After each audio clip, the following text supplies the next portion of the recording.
Hi everyone, welcome to FilmDirt. When you see one good film, you have to see its sequel. So this is John Wick Chapter 2.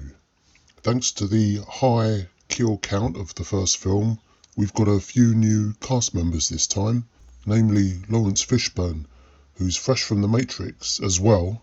Ian McShane is back, as well as Lance Reddick, concierge of the Continental Hotel. So I mentioned in my review of the original film that I found this to be a comic book style film, and this sequel in a way has really turned up the dial. It's a very atmospheric pair of films, and this one more so. It's almost like a noir style where it's almost, another world. Well, in a way it is.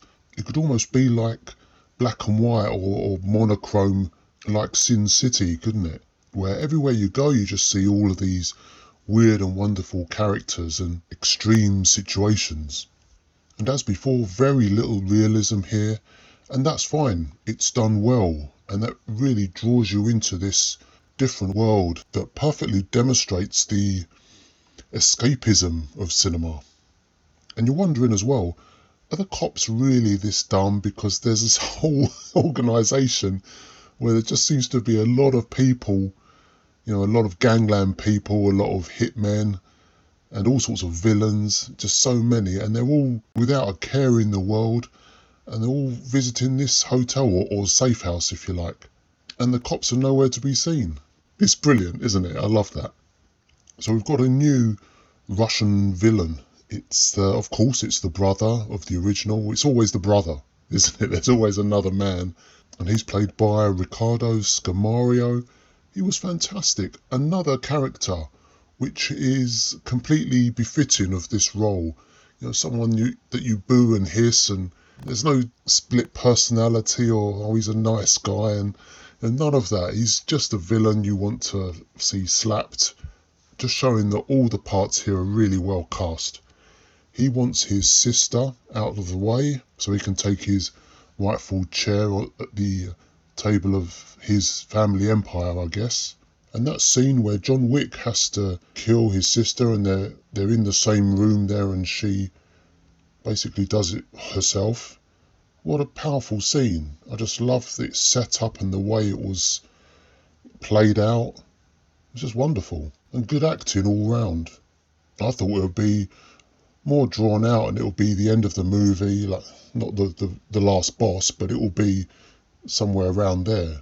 But it was all over very quickly, and it meant a lot, even though we never really met her, for that long. And for me, it was a very powerful moment. And the ongoing battle we had with Common, that fight was just ramped up, and it was happening all over the place with people walking around, just turning a blind eye. And that's what I find so intriguing about this story, is that it's so widespread. And should you fall out of favour, like John Wick eventually did, there's very little you can do, because you're going to have the whole world on your case. And now we're in the second part of this story. John Wick has fallen foul of everyone by conducting business in the Continental Hotel, which of course we know from the first film is completely against the rules. But he was in a difficult situation. You can't escort the villain outside to kill them. You've got to do it there and then. And he's treating it like a safe house, so you can't do that, I'm afraid. So I feel for John Wick here. He had to take care of business there and then. I must also add as well that, as with the first film, very simple story here, very engaging. I was along for the ride. The cinematography is just as good as it was in the first film. Everything looks great. No off-putting sepia filters placed on the lens, which seems to be unfortunately quite common nowadays, especially in action movies. I don't really want to see that. This looked amazing. I love the natural look of the film, and the soundtrack as well. All of the dramatic music, especially when he's reloading his guns in that scene in the, was it the Citadel, in the catacombs, I think it was. Fantastic. So a superb follow-up, which is just worthy of being a great sequel to a great film. The only real negative I can think of, and it did apply to the first film as well, although could overlook it in that film, but it's happened again in this film, I think, to a certain degree. And that's the insistence on John Wick shooting people when he's really close up to someone and he's trying to reload. You can just fist fight them, rather than trying to reload and he's standing toe to toe with someone. I just found it looking a bit odd, but it was just adding to the comedy maybe. So it ends with him on the run and he's on the hit list and every assassin in town is now after him. Never ends for him, does it? He's lost everything except his dog. He's got his dog with him this time and he's a marked man. So let's give this a score. It's another 5 stars. And it's exactly what we wanted. We wanted more of what was great about the first film and it's just dialed it up slightly. And I'm definitely looking forward to John Wick Part 3.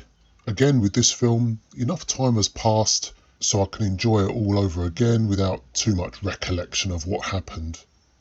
So let's round off this video by dedicating this 5-star review to Laurence Reddick, who sadly has passed away. Most well known for The Wire, and I also saw him in Angel Has Fallen. So a solid body of work, and rest in peace Laurence Reddick. Thank you for joining me once again, and stand by for John Wick Part 3 coming up next.